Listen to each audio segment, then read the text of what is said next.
கோல்டோடைய அடுத்த பெரிய மூவ் என்னவாக இருக்கும்? ஸோ ரீசென்ட் டைம்ஸ்ல நம்ம பார்த்துருந்தோம். நம்ம லாஸ்ட்டா போட்ட வீடியோல கூட மார்க்கெட் செம்ம அடி விழுந்தது. கோல்டுமே அதே போல இறங்கியிருக்குன்னு சொல்லியிருந்தேன். நெறைய பேர் கோல்டு இறங்கவே இல்லன்னு சொல்லியிருந்தீங்க. ஏன்னா நம்ம லாஸ்ட் ஒரு சில மாதங்களா கோல்டுடைய மூவ்மெண்ட்ட பார்த்த அளவுக்கு இப்ப ரீசென்ட்டா இறங்கல. பட் ஏற வேண்டிய இடத்துல அது ஏறாம ஸ்டாக்னட்டும் ஆகாம கொஞ்சமா, கொஞ்சமா இறங்கி இருந்தது தான் நான் மீன் பண்ணேன். பட் இப்ப நம்ம பார்க்க வேண்டிய மிக முக்கியமான விஷயம், இந்த கோல்டு அப்படின்றது இந்நேரம் ஏறி இருக்கணும்ல. ஸோ எண்ட் ஆஃப் த டே அதுதானே. வார் வருது, அன்சர்டனிட்டி இருக்கு. பெரிய பெரிய பணமெல்லாம் எங்க போணும்? சேஃப்டி ஹேவனான கோல்டுக்கு போணும். பட் கோல்டுக்கு போயிருந்தால் கோல்டுடைய பிரைசிங் இன்னுமே ஏறி இருந்திருக்கும். அந்த நம்பிக்கையில தான் நம்ம நெறைய பேர் வந்து கோல்டு வாங்கியிருந்தோம். பட் அப்படி இல்லாம கோல்டு இன்னுமே சட்டிலாவே இருக்கிறதுக்கான காரணம் என்ன? ஸோ இதுக்கு 2 முக்கியமான காரணம். அத சொல்றதுக்கு முன்பாக இந்த video only for educational purpose மட்டும் தான். இது பை, செல் ரெக்கமெண்டேஷன்ஸ் கிடையவே கிடையாது. நானும் செபி ரிஜிஸ்டர்ட் கிடையாது. அந்த 2 பேர் யாருன்னா, ஃபர்ஸ்ட் க்ரூட் ஆயில் நம்ம போன வீடியோல சொன்ன மாரி தான். இந்த க்ரூட் ஆயிலுடைய வரத்து அப்படின்றது இந்த ஸ்ட்ரெய்ட் ஆஃப் ஹார்மஸை வந்து கட்டுப்படுத்துறதுனால ரொம்ப கம்மியாயிடுச்சு. அதனால என்ன பண்றாங்க, பெரிய பெரிய ட்ரேடர்ஸ் எல்லாமே கோல்டு ஃபியூச்சர்ல இன்வெஸ்ட் பண்ணக்கூடிய அந்த பணத்தை, போடுற பணத்தை எல்லாத்தையும் தூக்கிட்டு போயிட்டு ஆயில போட்டு இப்போ வந்து இந்த இருக்கக்கூடிய ஃப்ளக்சுவேஷன்ல வந்து பணம் பண்ணலாம்னு பார்க்குறாங்க. ஏன்னா நேற்று நைட்டு சரியான அடி அடிச்சது. இன்னைக்கு காலையில் ஒரு ஃப்ளக்சுவேஷன் பயங்கரமாக வந்து பீக் போயிடுச்சு. ஸோ இந்த மாதிரி மாறி மாறி இருக்கிறது அவங்களுக்கு சாதகமாக இருக்கு. இரண்டாவதாக US dollar. So US dollar வந்து இப்போ ஸ்ட்ராங்காக ஆரம்பிச்சிருக்கு க்ரூட் ஆயில் பிரைஸ் ஏறதுனால. ஏன்னா டாலர்ஸ் கொடுத்தது வாங்க வேண்டிய சூழ்நிலை இருக்கு. ரெண்டாவது, இந்த டாலர் ஸ்ட்ரென்தன் ஆகிறதுனால மற்ற நாடுகள்லாம் கோல்டு வாங்குறது வந்து பார்த்தீங்கன்னா கொஞ்சம் அதிகமான டாலர்ஸ் கொடுக்க வேண்டிய நிலைமை வர்றதுனால, அது ஸ்ட்ரென்த் ஆனதுனால அதை வாங்குறத கம்மி பண்ணுறாங்க. மூன்றாவது, இந்த சூழ்நிலையில் அவங்க கிட்ட கேஷ் இருந்தால் தான் ஆயில்லாம் வாங்க முடியும். அந்த கேஷ் இந்த இடத்துல யூஎஸ் டாலராக இருக்குது. அண்ட் இது எல்லாமே ஷார்ட் டைமில் இப்போ நடந்துட்டு இருக்கக்கூடிய விஷயங்கள். பட் ஓவராலாக கோல்டை சுற்றி என்ன இருக்குன்றதை ஃபஸ்ட்டு நான் தெளிவாக சொல்லிடுறேன். ஏன்னா நிறைய பேர் பார்க்கக்கூடிய வீடியோவில், நம்ம வீடியோவில் பொதுவாக என்ன கேட்குறீங்கன்னா, கோல்டு ஏறுமா இறங்குமா, இப்படி சொல்லுப்பா, இந்த சைடில் ஒரு குத்து அந்த சைடில் ஒரு குத்து, நீ இப்படி சொல்லிட்டு போகிற, நீ பாட்டுக்கு வள வள அப்படின்னு சொல்லி நிறைய பேர் சொல்லுவாங்க. பட் ஏறும் இறங்கும் அப்படின்றத நீங்களே தெளிவாக முடிவு பண்ணுற மாதிரியான முக்கியமான 4 விஷயங்களை பற்றி இந்த வீடியோவில் நான் சொல்ல போகிறேன். அதை பார்த்து முடிக்கும் பொழுது உங்களுக்கே கிளியர் கட்டான ஆன்சர் தெரிஞ்சிடும். முதல் விஷயம் supply and demand. So supply எந்த அளவுக்கு இருந்ததோ டிமாண்டும் அந்த அளவுக்கு இருந்தது சர்ப்ரைசிங்லி. ஏன்னா 2025 தான் பார்த்தீங்கன்னா உலகத்தில் முதல் முறையாக 5000 டன்ஸ்க்கான கோல்டுடைய தேவை அப்படின்றது இங்கே வந்து இருந்தது. பட் சப்ளையும் அந்த அளவுக்கு இருந்ததுனால அதில் நமக்கு பெரிய டிஸ்ட்ரப்ஷன் வந்து இல்லை. ஸோ பேலன்ஸ்டாக தெரிஞ்சாலுமே இன்னைக்கு இந்த சப்ளை எல்லாம் கரெக்டாக இருக்குது. பட் ஃபியூச்சர் சப்ளை எப்படி இருக்குன்றது தான் ஒரு கேள்விக்குறி. ஸோ ரெண்டாவது மிக முக்கியமான விஷயம் என்னன்னு பார்த்தீங்கன்னா, இது வரைக்கும் உலகத்தில் தொடர்ந்து 2 வருஷம் கோல்டு டிஸ்கவரிஸ் அப்படின்றது இல்லாமல் இருந்ததே கிடையாது. இது இப்போ இந்த மாதிரி நடந்திருக்கிறதா சொல்கிறாங்க. அதாவது அதோடைய மினிமம் வேல்யூ அவங்க செட் பண்ணியிருக்கக்கூடிய பெஞ்ச்மார்க் வந்து பார்த்தீங்கன்னா 2 மில்லியன் அவுன்ஸ், அதற்கு மேலே இருந்தால் தான் அவங்க கணக்கு எடுத்துக்கிறாங்க. ஸோ அப்படி இருக்கும் பட்சத்தில் லாஸ்ட் 2 இயர்ஸ் அந்த மாதிரி எந்த டிஸ்கவரியுமே இல்லை. ஒருவேளை அப்படியே ஒரு புது டிஸ்கவரி வந்தாலுமே அதை இன்னைக்கு தேதியில் நடைமுறைப்படுத்துறதுக்கு அடுத்த 10 இயர்ஸ்லேருந்து 15 இயர்ஸ் ஆகிறதுக்கான வாய்ப்புகளும் இருக்குது. It depends on the country. இந்த டிமாண்ட் உண்மையிலேயே எங்கேருந்து வருதுன்றதை நம்ம தெரிஞ்சுக்கணும். ஸோ இந்த சார்ட்டை பாருங்கள், 1990ஸ்லேருந்து எந்த அளவுக்கான புது டிஸ்கவரிஸ் இருந்தது. அண்ட் ஆஃப்டர் 2011, 12 இதுக்கப்புறமா அப்படியே இது ஷ்ரிங்க் ஆகிக்கிட்டே போகுது. அண்ட் ரீசெண்ட் டைம்ஸில் லாஸ்ட் 1 டெக்கேடில் பார்க்கும்போது உங்களுக்கு டிஸ்கவரிஸ் அப்படின்றது ரொம்ப குறைவாக தான் இருக்குது. ஸோ சப்ளையுடைய கிரைசிஸ் அப்படின்றது இட்ஸ் ஜஸ்ட் ஸ்டார்டிங். ஸோ இது நம்ம கண்கூட பார்ப்போமோ இல்லையோ, நம்மளுடைய அடுத்த ஜென்ரேஷன் இதை கண்கூட பார்க்க போகிறாங்கன்றது இந்த சார்ட் மூலமா நமக்கு தெளிவுபடுது. சப்ளையை பார்த்துட்டோம். அவன் இதுக்கான டிமாண்ட் உண்மையிலே எங்கேருந்து வருது? நம்மளை பொறுத்த வரைக்கும் நம்ம கோல்டு வாங்குறதுனால மட்டும்தான் டிமாண்ட் இருக்குன்னு நம்ம நினைப்போம். பட் அது மட்டுமே கிடையாது. வேறு எங்கெங்கே டிமாண்ட் இருக்குன்னு நம்ம தெரிஞ்சுக்கணும். ஸோ தெரியாதவங்க தெரிஞ்சுக்கோங்க. ஸோ இந்த சார்ட்டை பார்க்கும்போது உங்களுக்கு ஒரு கிளியர் கட்டான டிஃப்ரென்சஸ் வந்து தெரியும். அதாவது ஃபிசிக்கல் கோல்டு, நெக்ஸ்ட் இப்போ ரீசெண்ட் டைம்ஸில் இன்வெஸ்ட்மெண்ட்காக, அதுவும் குறிப்பாக வந்து பார்த்தீங்கன்னா ETFs போன்ற ஒரு சில சாதனங்களில் கோல்டு சம்பந்தமான இன்வெஸ்ட்மெண்ட்ஸ் அப்படின்றதும் இப்போ கொஞ்சம் ஏறி இருக்கு. சென்ட்ரல் பேங்க்ஸும் ரீசெண்ட் டைம்ஸில் நிறைய கோல்டை வந்து வாங்க ஆரம்பிச்சாங்க.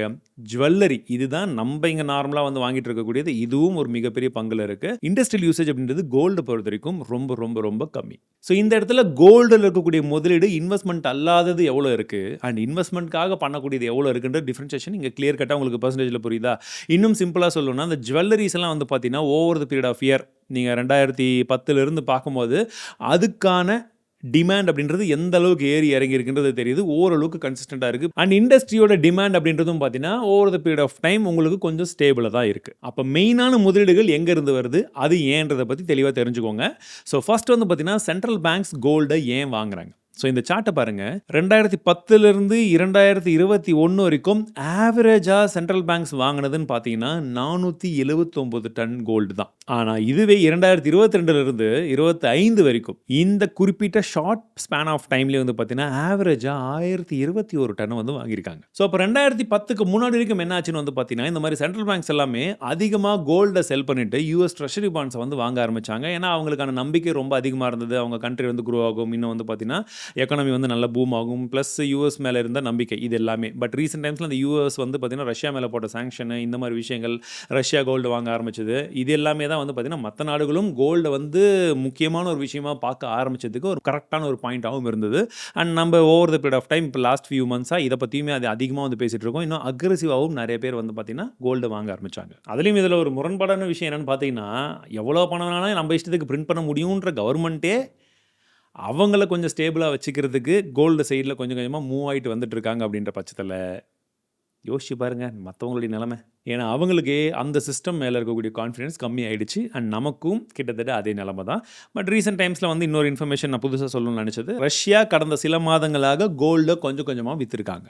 ரெண்டாவது பெரிய டிமாண்ட் போன வருஷம் கோல்டு ஏறு கிடையாது, பார்க்காத ஆட்களே வந்து கிடையாதுன்னு சொல்லலாம். ஸோ அப்படி இருக்கும் பட்சத்தில் இடிஎஃப்ல டிமாண்ட் அப்படின்றது ரொம்ப அதிகமாச்சு. இதுதான் அடுத்த மிகப்பெரிய இன்வெஸ்ட்மெண்ட்டாக பார்க்கப்படுது. அதுலேயும் குறிப்பாக இந்த 2008 வந்த கிராஷாக இருக்கட்டும், இல்லாட்டி வந்து 2020 வந்த கொரோனா கிராஷாக இருக்கட்டும், இந்த மாதிரி டைமில் தான் அதிகமாக கோல்டு வாங்கியிருக்காங்க. பட் போன வருஷம் பார்த்தீங்கன்னா பெருசாக நமக்கு தெரிஞ்சு கிராஷ்ன்ற அளவுக்கு பெருசாக எதுவும் வரல. அப்படி இருந்தும் செகண்ட் ஹையஸ்ட் பையிங் வந்து இருந்திருக்கு. இந்த வருஷம் இப்போ என்ன கிட்டத்தட்ட 2 மாதம் முடிஞ்சிருக்கு ஃபுல்லாக. இப்போ 3வது மாதத்துக்குள்ளே இருக்கும். 146 டன் ஆல்ரெடி வாங்கியிருக்காங்க. ஸோ இதில் குறிப்பிடத்தக்க விஷயம் என்னென்னா, கிட்டத்தட்ட சென்ட்ரல் பேங்க்ஸ் எந்த அளவுக்கு வாங்கினாங்களோ அந்த அளவுக்கான இன்ஃப்ளோ வந்து கோல்டு இடிஎஃப்லேயே இருந்திருக்கு குளோபலாகவே. ஸோ இது வந்து கோல்டு இடிஎஃப் நீங்கள் வாங்குங்கன்னு சொல்லி புஷ் பண்ணக்கூடிய விஷயம் கிடையாது. ரெக்கமெண்டேஷன்ஸ் கிடையாது. நம்ம பேரண்ட்ஸ் எல்லாம் கோல்டாக வாங்கினாங்க அவங்களுக்கு தெரிஞ்ச பெஸ்ட் வழியில். நமக்கு இப்போ ஈஸ் ஆஃப் ஆக்சஸ் அப்படின்றது இந்த இடிஎஃப்ஸில் இருக்கிறதுனால நிறைய பேர் அதில் இன்வெஸ்ட்மெண்ட் காட்டுறதுக்கான ஆர்வம் அதிகமாக இருக்குது. ஸோ கோல்டு இடிஎஃப்பை தனியாக பார்க்கும்போது மட்டும் ரொம்ப பெரிய அளவில் இன்வெஸ்ட் பண்ண மாதிரி தெரிஞ்சிருக்கும். பட் ஓவராலாக குளோபல் போர்ட்ஃபோலியோ நம்ம அதை பார்க்கும்போது உங்களுக்கு கிளியர் கட்டான டிஃப்ரென்ஸ் தெரியும். இப்போ இந்த சார்ட்டை பாருங்கள். ஸோ லெஃப்ட் சைடில் குளோபல் அசெட் வந்து உங்களுக்கு $1 trillion மென்ஷன் பண்ணியிருக்காங்க. ஓகேங்களா? பட் இதுவே கீழே வந்து நமக்கு டைம் லைன் இருக்குது, உங்களுக்கே தெரிஞ்சிருக்கும். அதில் ரைட் சைடில் வந்து பார்த்தீங்கன்னா இவ்வளோ $1 trillion கோல்டுடைய ஷேர் மட்டும் எந்த அளவுக்கு இருக்குது அப்படின்றத மென்ஷன் பண்ணுறதுக்கு ரைட் சைடில் பர்சன்டேஜ் வந்து போட்டிருக்காங்க.